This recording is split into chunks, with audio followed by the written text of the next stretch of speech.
Ya he comentado en anteriores lecciones que aunque José de Arimatea era un miembro importante del Sanedrín, era también discípulo de Jesús.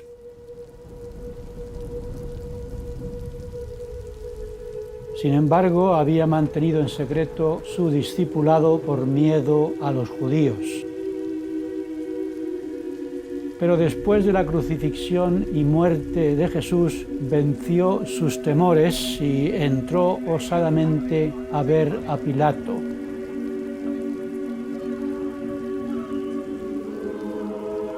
Y pidió que le permitiese llevarse el cuerpo de Jesús, y Pilato se lo concedió. Nicodemo, otro miembro del Sanedrín que también seguía en secreto a Jesús, se unió a José de Arimatea trayendo un compuesto de mirra y de áloes para la sepultura de Jesús. Y llevaron el cuerpo de Jesús a un huerto en el que había un sepulcro nuevo labrado en la ladera rocosa de la montaña en el que aún no habían sepultado a nadie. José había mandado tallarlo para él, pero ahora sería para Jesús. Y lo sepultaron allí porque tenían prisa para hacer los preparativos de la Pascua, y aquel sepulcro estaba cerca del lugar de la crucifixión.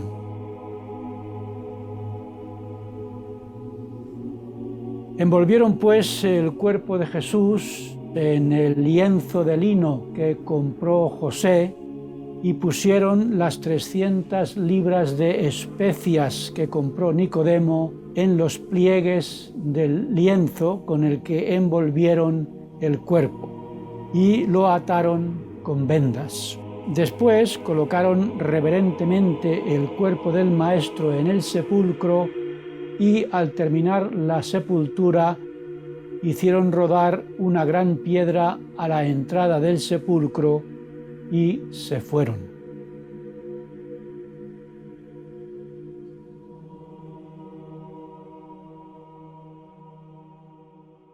María Magdalena y María, madre de José, estaban mirando dónde ponían el cuerpo de Jesús y volvieron a sus casas para preparar especias aromáticas y ungüentos, con la intención de ir al sepulcro después de descansar en el día de reposo. El primer día de la semana, María Magdalena salió temprano por la mañana de su casa, cuando todavía era oscuro, para ir al sepulcro donde estaba sepultado el Maestro. Cuando llegó, el sol ya había salido y vio quitada la piedra que cubría el lugar donde estaba sepultado Jesús. Después de mirar en el interior, María salió corriendo a ver a Simón Pedro y a Juan y les dijo: «Se han llevado del sepulcro al Señor y no sabemos dónde lo hayan puesto». María temía que hubieran robado el cuerpo porque no sabía que Jesús había resucitado. Pedro y Juan salieron corriendo hacia el sepulcro vacío. Juan llegó el primero, miró dentro del sepulcro sin entrar y vio los lienzos puestos allí. Aunque Pedro llegó el segundo en la carrera por llegar al sepulcro, Juan dejó por respeto que Pedro fuera el primero en entrar.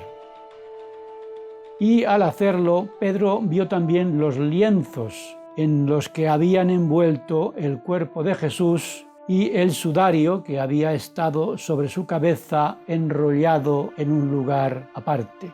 Juan entró después de Pedro y al ver el sepulcro supo que Jesús había resucitado. Y eso a pesar de que los discípulos no habían entendido aún las Escrituras de que era necesario que Jesús resucitara de los muertos.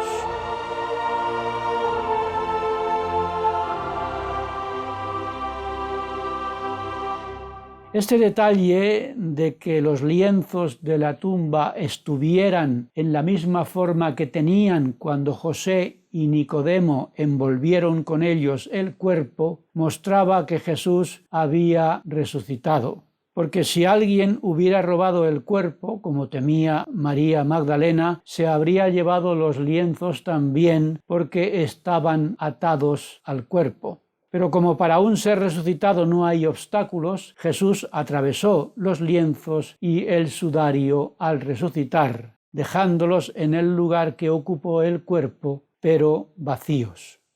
También los principales sacerdotes y los fariseos temían que robaran el cuerpo, porque ellos sí recordaban que Jesús había dicho que 3 días después de su muerte resucitaría. Y pidieron a Pilato que pusiera una guardia que asegurara el sepulcro hasta el 3er día, para que sus discípulos no fueran de noche, robaran el cuerpo y dijeran al pueblo que había resucitado de entre los muertos. Pilato les dio una guardia y ellos la pusieron delante del sepulcro, sellando la piedra. Pero nadie podía impedir que Jesús resucitara.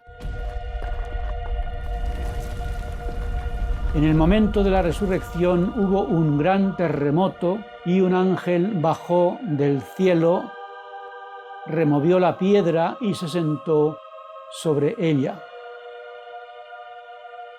Los guardas quedaron como muertos de temor y después huyeron.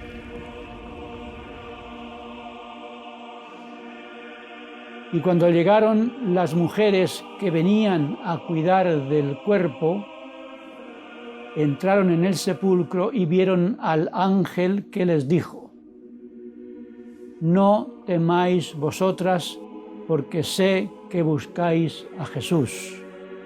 No está aquí. Decid a sus discípulos que ha resucitado de los muertos».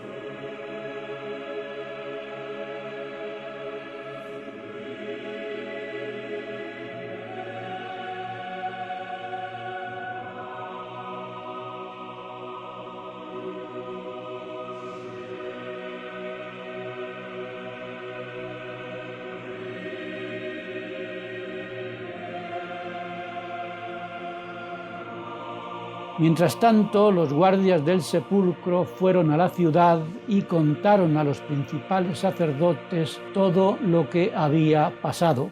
Habían puesto a estos soldados romanos al servicio del Sanedrín y probablemente tendrían miedo de informar a Pilato sobre lo que había sucedido. Y reunidos en consejo los ancianos acordaron dar dinero a los guardias para que mintieran sobre la resurrección de Jesús, diciendo que sus discípulos vinieron de noche y hurtaron el cuerpo estando ellos dormidos. Extraño testimonio, porque ¿cómo podrían saber que los discípulos se llevaron el cuerpo si estaban dormidos? Y a pesar del absurdo de este testimonio, Mateo dijo que esta mentira se divulgó entre los judíos hasta el día de hoy.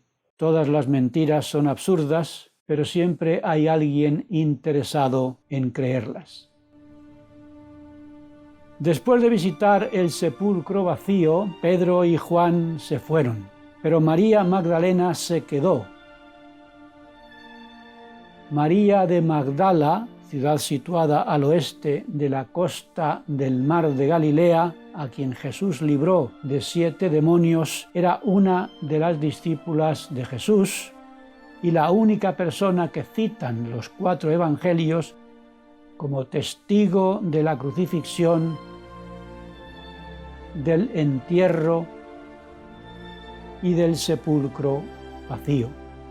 En efecto, María había estado cerca de la cruz, había estado en la sepultura de Jesús y ahora estaba llorando junto al sepulcro vacío.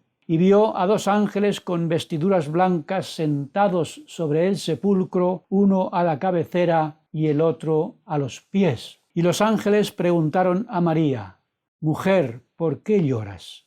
Y ella les respondió: «Porque se han llevado a mi Señor y no sé dónde lo han puesto». Y al decir esto, María se volvió y vio a Jesús, que estaba allí, pero no sabía que era él. Y Jesús le dijo: «¿A quién buscas?». Y ella, pensando que era el hortelano del huerto donde estaba el sepulcro, le dijo: «Señor, si tú lo has llevado, dime dónde lo has puesto». Y Jesús le dijo: «María». Y ella, al reconocerlo, exclamó: «Raboni». El nombre arameo Raboni que usó María para dirigirse a Jesús resucitado lo encontramos 2 veces en el Nuevo Testamento. Lo leemos en la versión griega de Juan 20:16 y de Marcos 10:51. El título rabí lo usaban los judíos para dirigirse respetuosamente a ciertos maestros.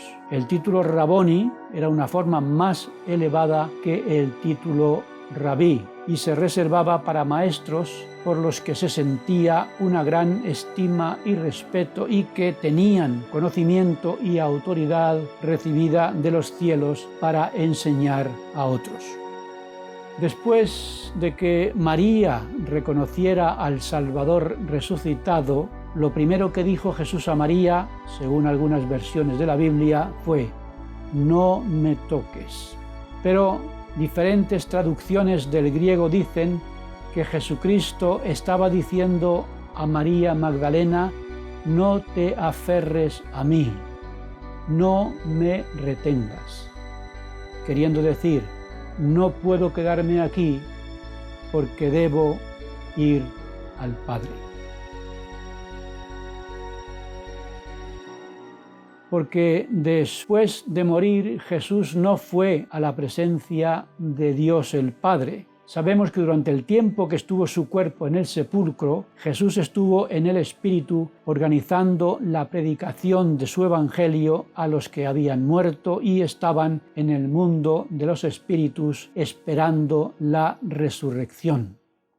De la misma manera, después de la muerte física, nuestro espíritu no va a la presencia de Dios Padre, sino que va al mundo de los espíritus. Y allí esperaremos el momento en el que nuestro cuerpo y nuestro espíritu se reúnan de nuevo.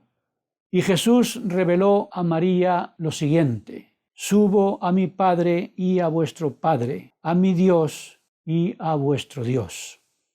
Elder Bruce R. McConkie, del Consejo de los 12 Apóstoles, comentó lo siguiente sobre estas palabras: «Elohim es el Padre del espíritu de todos los hombres y de todas las mujeres, y también de Jesucristo, aunque en un sentido más especial. Elohim es el Padre del espíritu y del cuerpo de Jesucristo. Y Elohim es el Dios de todos los hombres y mujeres, y también lo es de Jesucristo, que a la vez es miembro de la Trinidad celestial». Y María Magdalena, a petición de Jesús, fue a ver a los discípulos a decirles que había visto al Señor resucitado y a contarles las cosas que le había dicho y enseñado. Qué gran bendición es la mujer en la obra de Dios. Durante la noche del día de la resurrección, 10 de los 12 apóstoles estaban reunidos a puerta cerrada por miedo a los judíos. Y Jesús se apareció en medio de ellos, mostrando que para los seres resucitados no hay obstáculos materiales, como ya vimos con el sudario y los lienzos que cubrían el cuerpo de Jesús antes de resucitar. Es por eso que pueden salir de sus tumbas al resucitar, y cuando el ángel removió la piedra del sepulcro, no lo hizo para que pudiera salir Jesús resucitado, sino para que pudieran entrar los que fueran a verlo. Y cuando Jesús resucitado se apareció entre los discípulos, les dijo: paz a vosotros. Y cuando les hubo dicho esto, les mostró las manos y el costado, y añadió: como me envió el Padre, así también os envío yo. Y sopló sobre ellos, diciendo: recibid el Espíritu Santo. Tanto en hebreo, ruaj, como en griego, neuma, la palabra espíritu significa aliento, viento. Seguramente que al decir que Jesús sopló sobre ellos, lo que se quiere decir es que puso las manos sobre sus discípulos y les dijo: recibid el Espíritu Santo.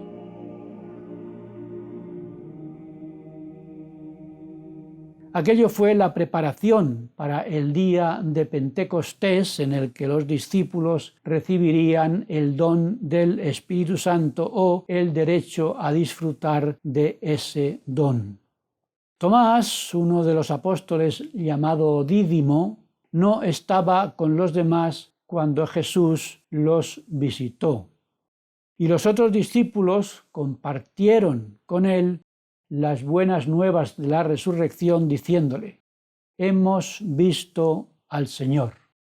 Y Tomás les dijo: si no veo y no meto mi dedo en la señal de los clavos de sus manos, y no meto mi mano en su costado, no lo creeré.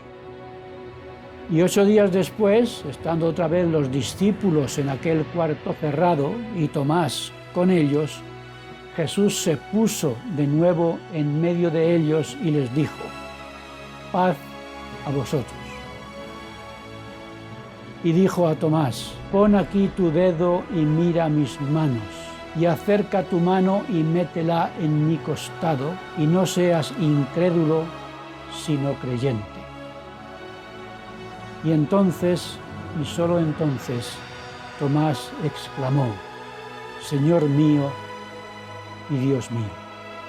Y Jesús le dijo: porque me has visto, Tomás, creíste. Dichosos los que no vieron y creyeron. Tomás no estaba dispuesto a creer en la resurrección de Jesús si no tenía evidencias físicas. Para él, ver era creer.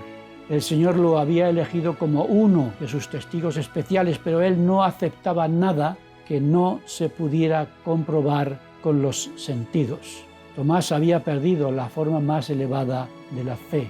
Tomás decía que para poder creer tenemos que ver antes. Y Jesús le corrigió diciéndole que para poder ver tenemos que creer antes.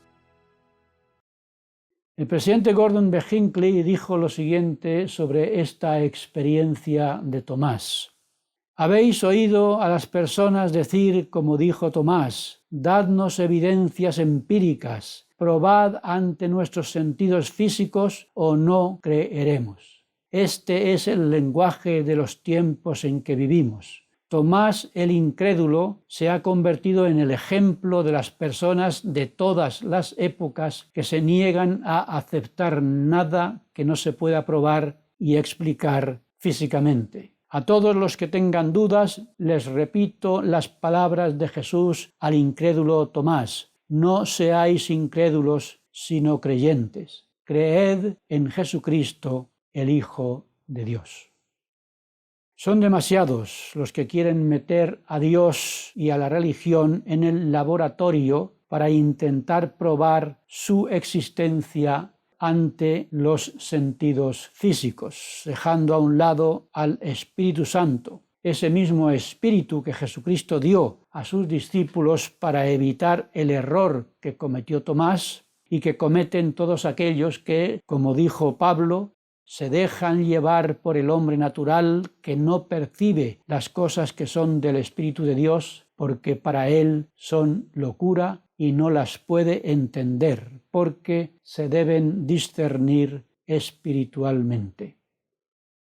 Y fue por esa razón que el Señor retuvo las marcas de la crucifixión en las manos, los pies y el costado después de resucitado. Cristo quiso dejar claro que había resucitado físicamente. El apóstol Pablo enseñó la importancia de la resurrección diciendo a los corintios en parte lo siguiente: Os he enseñado que Cristo murió por nuestros pecados y que fue sepultado y que resucitó al tercer día. Y si se predica de Cristo que resucitó de los muertos, ¿cómo dicen algunos entre vosotros que no hay resurrección de muertos? Porque si no hay resurrección de muertos, tampoco Cristo resucitó. Y si Cristo no resucitó, vana es entonces nuestra predicación y vana es también nuestra fe. Pero Cristo sí ha resucitado de los muertos y se convierte en las primicias de los que durmieron, porque por cuanto la muerte entró por un hombre, también por un hombre vino la resurrección de los muertos. Y así como en Adán todos mueren, también en Cristo serán vivificados, porque es preciso que Cristo reine hasta que haya puesto a todos sus enemigos bajo sus pies, y el postrer enemigo que destruirá es la muerte. Y Pablo preguntó: ¿cómo resucitarán los muertos? ¿Con qué cuerpo resucitarán? Y dijo Pablo: hay cuerpos celestiales y cuerpos terrenales. Una es la gloria de los celestiales y otra la de los terrenales. Una es la gloria del sol, otra la gloria de la luna y otra la gloria de las estrellas. Así será también la resurrección de los muertos. Y hablando de las diferentes glorias que nos esperan después de la muerte y de la resurrección, Dios reveló a José Smith que nuestra alma está formada por la unión de nuestro espíritu y de nuestro cuerpo, y que la resurrección produce la redención del alma, y que sin la resurrección o la unión del cuerpo y del espíritu no se puede recibir la plenitud de gozo en la eternidad, y que debemos vivir la ley celestial con el espíritu y con el cuerpo, si queremos que la ley celestial vivifique nuestra alma y logremos así la gloria celestial y la vida eterna. Y ese es el gran mensaje, las buenas nuevas del cristianismo verdadero, que todos resucitaremos y que debemos vivir de tal manera que seamos dignos de recibir la gloria celestial después de que nuestro Señor Jesucristo nos bendiga con la resurrección y la vida eterna para todos.